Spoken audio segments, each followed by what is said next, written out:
Social మీడియాలో కానివ్వండి, ప్రధాన మీడియాలో కానివ్వండి, ఒక నెల్లూరుకు చెందినటువంటి కీ లేడీ ఎవరు ఈమె అంటూ రకరకాల కథనాలు వస్తున్నాయి. వాస్తవానికి ఈవిడ హవా వైసీపీ హయాంలోనే మొదలైందని కూడా ఆ కథనాల్లో ఉంది. వాస్తవానికి నెల్లూరు రాజకీయాల్లో ఉన్నవారికి కానివ్వండి, నెల్లూరులో పనిచేస్తున్నటువంటి అధికారులకు కానివ్వండి, అంటే ఐఏఎస్ ఐపీఎస్ స్థాయి అధికారులకు కానివ్వండి, ఆవిడ పేరు తెలియని వారు ఉండరు. అంటే ఆవిడ ఏ స్థాయిలో నెల్లూరులో పాపులర్ అయిందో మనందరం అర్థం చేసుకోవచ్చు. వైసీపీ హయాంలో అనేక సెటిల్మెంట్లు చేసినటువంటి ఆ కీలేడి కూటమి ప్రభుత్వం వచ్చిన తర్వాత కొంతకాలం సైలెంట్గా ఉండి మళ్ళీ తాజాగా తన సెటిల్మెంట్లను ప్రారంభించింది. పాత పరిచయాలను మళ్ళీ తెర మీదకి తీసుకొచ్చి డబ్బు సంపాదించడం కోసం సెటిల్మెంట్లు చేస్తుంది. ఏకంగా సచివాలయంలోకి డైరెక్ట్గా వెళ్ళిపోయి ఐఏఎస్ ఐపీఎస్ ఛాంబర్లలో కూర్చుని సెటిల్మెంట్లు చేస్తుందని వార్త రావడం. ఈ వార్త ఎప్పుడైతే వచ్చిందో ఒక్కసారిగా ఆ ప్రభుత్వంలో ఉలిక్కిపాటు కూడా వచ్చింది. దీంతో వెంటనే హోమ్ మినిస్టర్ అనిత కూడా ఈ వ్యవహారం మీద సీరియస్గా తీసుకుని వెంటనే విచారణ చేయాలని చెప్పి డీజీపీని ఆదేశించడం జరిగింది.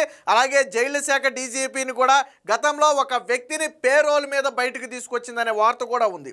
సో దీనికి సంబంధించి కూడా పూర్తి సమాచారం ఇవ్వాలని చెప్పి హోంమంత్రి ఆదేశించడం కూడా జరిగింది. ఎవరయ్యా ఆ కీలేడి అంటే ఇప్పుడు మనకు కనపడుతున్న అరుణ, నిడిగుంట అరుణ అనే ఈ మహిళ నెల్లూరు జిల్లాలో సామాన్య కుటుంబంలో జన్మించింది. వాస్తవానికి పెళ్ళయింది, భర్త అయితే రోడ్డు ప్రమాదంలో చనిపోయాడంట. మళ్ళీ దీనికి కూడా ఒక సపరేట్ స్టోరీ ఉంది. ఏంటంటే ఇలాంటి తప్పుడు పనులు చేస్తున్నందుకు వారించినటువంటి భర్త రోడ్డు ప్రమాదంలో చనిపోయాడు. అది ప్రమాదమా లేదా కావాలని చేసిందా అని విచారిస్తున్నటువంటి ఒక పోలీస్ అధికారి కూడా ట్రాన్స్ఫర్ అయిపోయాడని చెప్పి ఒక కథనం కూడా నడుస్తుంది. సో అది ఎంతవరకు నిజం ఎంతవరకు అబద్ధం అనేది ఆ నెల్లూరులో ఈవిడ గురించి తెలిసిన వాళ్ళే చెప్పాలి. అయితే ఈవిడ ఆరోపణలు గత 2 రోజుల నుంచి బయటకు వచ్చిన తర్వాత ఈవిడ వల్ల నష్టపోయిన వాళ్ళు బయటకు వస్తున్నారు. సో మమ్మల్ని బెదిరించి భయపెట్టి మా దగ్గర డబ్బులు తీసుకుందని, మమ్మల్ని బెదిరించి మాతో సెటిల్మెంట్లు చేసి పలానా వ్యవహారాలు నడిపిందని చెప్పి పలువురు అయితే బయటకు వస్తున్నారు. ఎప్పుడైతే మీడియాలో ఈవిడ గురించి కథనాలుగా రావటం మొదలుపెట్టిందో ఈవిడ కూడా బయటకు వచ్చి నేను బాధ పెట్టడం కాదు, అందరూ నన్ను బాధ పెట్టారని చెప్పి ఈవిడ బయటకు వచ్చి కథ చెప్పుకుంది. వాస్తవానికి ఇది మొత్తం ఎక్కడ తిరుగుతుందంటే జైలులో, అంటే ఒక హత్య కేసులో జీవిత ఖైదీగా ఉన్నటువంటి శ్రీకాంత్ అనే ఒక వ్యక్తిని పేరోల్ మీద బయటకు తీసుకురావడం జరిగింది. సాధారణంగా పేరోల్ మీద తీసుకురావడం అంటే ఏదో సత్ప్రవర్తన లేకపోతే ఇంకోటో కాదు. వాస్తవానికి శ్రీకాంత్ అనే వ్యక్తిని బయటికి వదలటం మంచిది కాదని 2 జిల్లాల ఎస్పీలు వారించిన,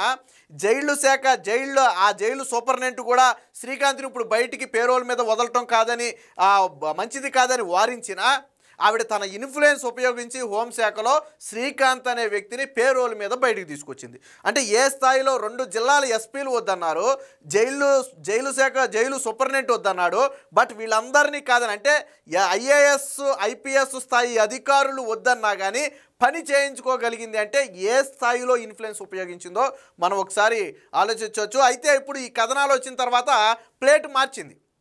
ఏమని ప్లేట్ మార్చిందంటే, నేను ఆ శ్రీకాంత్ అనే వ్యక్తి నా భర్త, అంటే జైలులో ఉన్నటువంటి వ్యక్తి నా భర్త.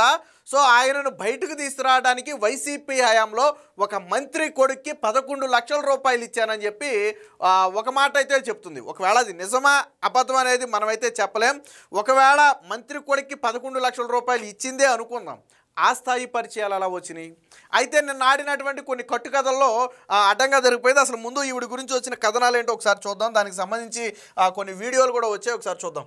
విచిత్రం ఏంటంటే ఈవిడ గతంలో దిశ యాప్ని ప్రమోట్ చేసుకునే వ్యక్తిగా ఈవిడే ప్రమోట్ చేసుకుంది. ఇక్కడ చూడండి, అరుణ నిధిగుంట అని చెప్పి దిశ ప్రొటెక్షన్ వెల్ఫేర్ స్టేట్ సెక్రటరీ అని చెప్పి, మరి అప్పట్లో వైసీపీ హయాంలో ఎవరు అండ ఉందో తెలియదు కానీ దిశ యాప్ని ప్రమోట్ చేయడానికి తనకు తాను ఒక ప్రమోటర్గా ప్రజలకైతే పరిచయం అయింది. సో దీనికి సంబంధించిన కథనాలు కూడా ఉన్నాయి, ఒకసారి చూద్దాం.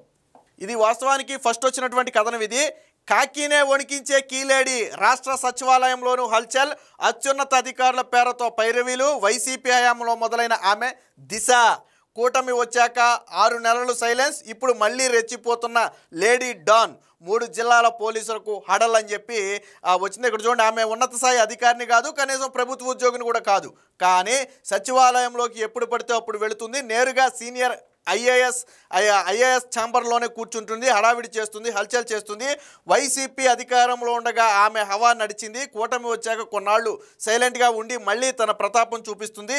ఇంతకీ ఎవరు ఆమె, ఏమి ఆ కథ అని చెప్పి ఒక అయితే వచ్చింది. సో దీనికి కంటిన్యూషన్గా మరొక వివరణాత్మక కథనం వచ్చింది, అది కూడా చూద్దాం.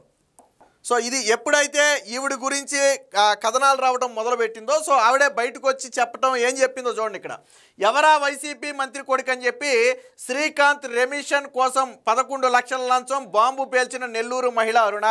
సో ఇప్పుడు మనం చెప్పుకున్న ఈ లేడీ డానే నేను బాధ పెట్టడం కాదు, నన్నే చాలామంది బాధ పెట్టారు, నేను బయటకు తీసుకురావడం కోసం 11 లక్షల రూపాయలు లంచం ఇచ్చానని చెప్పింది. ఒకవేళ అదే నిజమైతే ఎవరా వైసీపీ మంత్రి కొడుకు అనేది కూడా బయట పెట్టాలి.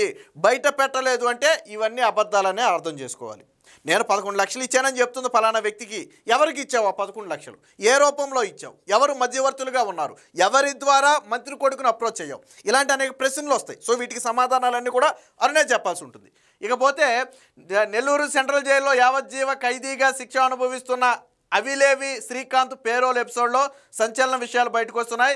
శ్రీకాంత్ తన భర్తేనని, ఆయన పేరోల్ కోసం పడరాని పాటలు పడ్డానని, రెమిషన్ కోసం వైసీపీకి చెందిన అప్పటి మంత్రి కుమారుడికి 11 లక్షల రూపాయలు ఇచ్చానని, ఈ ప్రయత్నంలో కొందరు అధికారులు తనను చిత్రహింసలకు కూడా గురి చేశారని నెల్లూరుకు చెందిన నిడిగుంట అరుణ బాంబు పేల్చింది.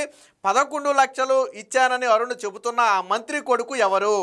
ఆమెను చిత్రహింసలకు గురి చేసిన అధికారులు ఎవరు? ఆమెను అందరూ వేధిస్తే శ్రీకాంత్కు పేరోలు ఎలా వచ్చింది? చివరికి పేరోల్కు సహకరించిన అధికారులు ఎవరు? సమగ్రంగా విచారిస్తే ఈ ప్రశ్నలకు సమాధానాలు అని చెప్పి ఒక ఆర్టికల్ అయితే రావడం జరిగింది.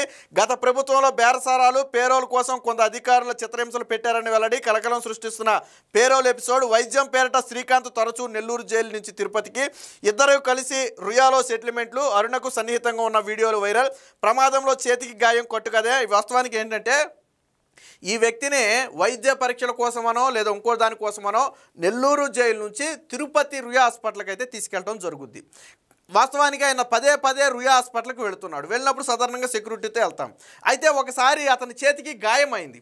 ఎందుకు గాయమైంది అని బయటికి తీసుకొచ్చాక గాయమైతే ఖచ్చితంగా జైలు సూపరింటెండెంట్కి ఆన్సర్ చేయాలి ఆ వ్యక్తికి ఎందుకు గాయమైందో. వీళ్ళు ఏం చెప్పారంటే రుయా ఆసుపత్రి దగ్గర కారు దిగి లోనకి వెళుతున్న సమయంలో ఒక బైక్ వచ్చి ఢీ కొట్టింది, దాంతో గాయమైందని తెలిసింది. బట్ నెల్లూరులో జైలులో డాక్టర్లు చెక్ చేస్తే అది గాయం కాదు, ఏదో ఒక పదునైన ఆయుధంతో గుచ్చినట్టో లేదా గీరినట్టుగానో ఉంది తప్ప అది బైక్ యాక్సిడెంట్ వల్ల అయిన గాయం కాదు అని తేల్చారు. దీంతో జైలు సూపరింటెండెంట్కు అనుమానం వచ్చింది. సూపరింటెండెంట్కు అనుమానం వచ్చి ఈ కూడా వెళ్ళినటువంటి పోలీసులు ఎవరైతే బైక్ గుద్దిందని చెప్పారో ఆ సెక్యూరిటీకి వెళ్ళినటువంటి ఎస్కాట్కి వెళ్ళినటువంటి పోలీసులు, మీరు ఎందుకు ఎఫ్ఐఆర్ ఫైల్ చేయలేదో ఎఫ్ఐఆర్ కాపీ ఇవ్వండి అని చెప్పి జైలు సూపరింటెండెంట్ అడిగితే మేము కేసు పెట్టలేదని సమాధానం చెప్పారంట. దీంతో అనుమానం వచ్చినటువంటి జైలు సూపరింటెండెంట్ దీని మీద కూపీ లాగపోతే ఆ పై స్థాయి ఒక అధికారి నుంచి జైలు సూపరింటెండెంట్ మీద ఒత్తిడి పెట్టి ఈ ఎపిసోడ్ని ఇక్కడితో వదిలేయమని చెప్పి ఒత్తిడి పెడితే ఇక జైలు సూపరింటెండెంట్ కూడా ఎందుకైంది గాయం, ఎక్కడైంది అనే వివరాలు అడగకుండా వదిలేశారు. మరి విషయం ఏంటంటే రుయా ఆసుపత్రిలో సెటిల్మెంట్లు చేస్తున్న సమయంలో ఆ సెటిల్మెంట్ చేసే వ్యక్తికి శ్రీకాంత్కి మధ్య చిన్న వాగ్వాదం, తోపులాట లాంటిది జరిగి ఒక చిన్న గొడవ లాంటిది జరిగింది. ఆ సమయంలోనే ఒక షార్ప్ అయినటువంటి చాకు లేదా అలాంటి ఒక వస్తువు అయితే శ్రీకాంత్కి అయితే తగిలిందని చెప్పి చెప్తున్నారు.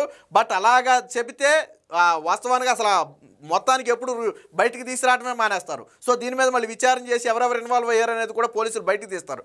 కాబట్టి ఇలా తోపులాటలోనో గొడవలోనో జరిగిందని చెప్పకుండా యాక్సిడెంట్ అని మార్చారు. సో ఇప్పుడు దానికి సంబంధించి కూడా కూపీ మొత్తం బయటకు లాగుతున్నారు. ఇక హోంమంత్రి నిన్న అనిత స్వయంగా ఆవిడే దీన్ని సీరియస్గా తీసుకుని డిఐజీకి వెంటనే ఆదేశాలు కూడా ఇవ్వడం జరిగింది. ఎంటైర్ ఎపిసోడ్ మీద డీటెయిల్డ్గా ఒక రిపోర్ట్ ఇవ్వమని, అలాగే పేరోల్ మీద బయటికి తీసుకురావడంలో ఎవరెవరు ఇన్వాల్వ్ అయ్యారనే విషయం మీద కూడా ఒక డీటెయిల్డ్ రిపోర్ట్ ఇవ్వమని చెప్పి నిన్న హోంమంత్రి అయితే అడగటం జరిగింది. సో దీనికి సంబంధించిన వీడియోలు కూడా కొన్ని వైరల్ అయ్యి ఒకసారి చూద్దాం. సో ఇది ఇప్పుడు మనం చెప్పుకుంటున్నటువంటి శ్రీకాంత్, అరుణ వీళ్ళిద్దరూ కూడా రుయా ఆసుపత్రిలో ఉన్నప్పుడు కొన్ని వీడియోలు అయితే వైరల్ వచ్చాయి. ఇప్పుడు సోషల్ మీడియాలో ఇవే కొంచెం వైరల్గా మారాయి. సో ఇద్దరు ఒకరికొకరు మసాజ్ చేసుకుంటున్నటువంటి వీడియోలు ఇప్పుడు సోషల్ మీడియాలో ఫుల్గా వైరల్గా మారాయి. సో మరి శ్రీకాంత్కి అరుణ్కి ఉన్న సంబంధం ఏంటనేది బహిరంగం. ఆవిడైతే నా భర్త అని చెప్తుంది. బట్ పెళ్ళయిందా అనటానికి సంబంధించిన ఆధారాలు ఏమైనా ఉన్నాయంటే అలాంటి ఆధారాలను అయితే ఏమీ బయట పెట్టలేదు. పైగా అసలు ఒక సాధారణ కుటుంబంలో పుట్టి ఈ స్థాయికి ఎలా వచ్చింది? పైగా ఏం చెప్తుంది, కొంతమంది పోలీసులు నన్ను వేధించారు, ఒక సబ్ ఇన్స్పెక్టర్ తనకి కావాల్సిన ప్లేస్కి ట్రాన్స్ఫర్ వేయించకపోతే శ్రీకాంత్ మీద మరికొన్ని కేసులు పెడతానని బెదిరించాడు ఒక సబ్ ఇన్స్పెక్టర్ అని చెప్పి తను చెప్తుంది. ఇక్కడ ఒక చిన్న లాజిక్ మిస్ అయింది. ఒక సబ్ ఇన్స్పెక్టర్ని వేరొక చోటకు పోస్టింగ్ వేయించగలిగే క్యాపబిలిటీ గన అరుణకే ఉంటే, అంటే పై స్థాయి అధికారులతో పరిచయమే ఉంటే ఒక ఎస్ఐ స్థాయి అధికారికి ఎందుకు భయపడద్ది? లేదా ఒక ఎస్ఐ స్థాయి అధికారిని లేదా సిఐ స్థాయి అధికారిని వేరొక చోటకి మార్చగలిగే క్యాపబుల్ అరుణకు ఉంటే ఎక్కడి నుంచి వచ్చింది అది? ఆ పొలిటికల్ అంతా ఎక్కడి నుంచి వచ్చింది? అసలు పోలీసులతో కనెక్షన్లు ఎలా ఏర్పడ్డాయి?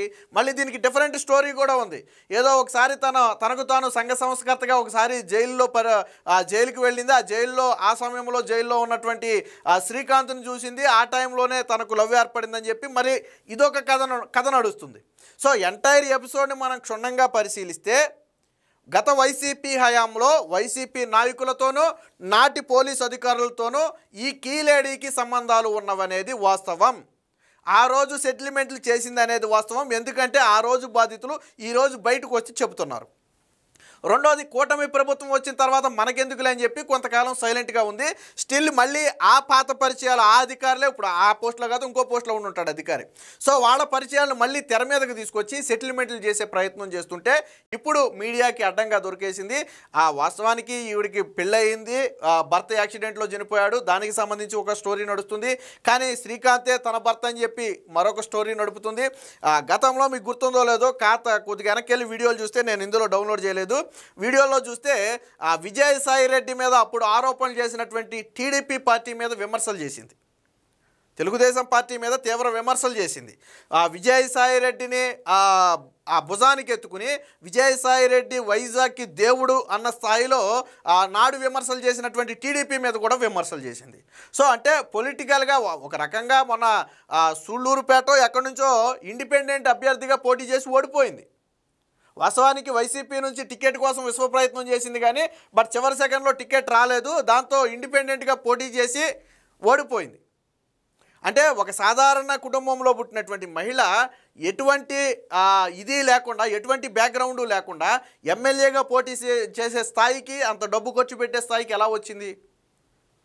లేదు, ఒక మంత్రి కొడుకు 11 లక్షలు ఇచ్చానని చెప్తుంది కదా, ఆ 11 లక్షలు ఇచ్చే స్థాయి నీకెక్కడిది? ఎక్కడి నుంచి తెచ్చావు 11 లక్షలు? ఇలాంటి అనేక ప్రశ్నలు ఉన్నాయి. ఏది ఏమైనా మొత్తంగా ఈ విషయాన్ని అయితే కూటమి ప్రభుత్వం సీరియస్గా తీసుకుంది. ముఖ్యంగా హోంమంత్రి అయితే ఈ విషయం మీద చాలా సీరియస్గా ఉన్నారు. థర్డ్ పార్టీ అంటే మూడో వ్యక్తి ఇన్వాల్వ్మెంట్ ప్రభుత్వంలో ఏమాత్రం సహించబోమని చెప్పి ఇప్పటికే చెప్పడం జరిగింది. అసలు ఈ కీలేడి హిస్టరీ ఏంటి, ఏ అధికారులతో సంబంధాలు ఉన్నాయి, గతంలో చేసినటువంటి దందాలేంటి, పేరోల మీద వ్యక్తిని బయటికి ఎలా తీసుకొచ్చింది, ఇలా అనేక అంశాల మీద సమగ్ర వివరణ ఇవ్వాలని చెప్పి డీజీపీకి అయితే హోంమంత్రి ఆదేశాలు ఇవ్వడం జరిగింది. మొత్తంగా